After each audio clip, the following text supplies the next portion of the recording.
Luci a San Siro di quella sera, che c'è di strano, siamo stati tutti là.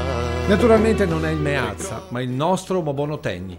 Però su un fatto la canzone di Vecchioni unisce lo stadio milanese con quello trevigiano. Il fatto che almeno una volta siamo stati tutti là.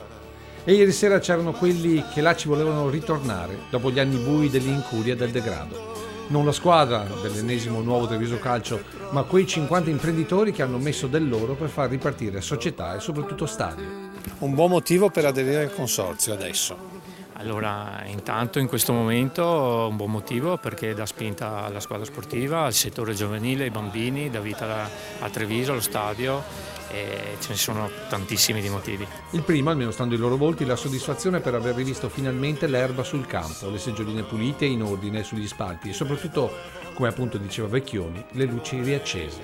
Signor Sindaco, luci riaccese non a San Siro ma al Tecnico. Sì, finalmente è stata un'estate di lavori e quindi finalmente potrà ospitare dello sport in modo sicuro. Si ricomincia dunque, anche se la squadra al momento non brilla ancora. La voglia, la volontà, la missione è quella di portare il Treviso fuori da queste categorie. Il sogno possibile sarebbe che almeno riuscire a uscire dalle categorie dei dilettanti sarebbe già per me un risultato importante. Intanto le luci si sono riaccese, chissà riescano a far brillare il Treviso come un tempo, quando il lunedì il TG di Antenna commentava così.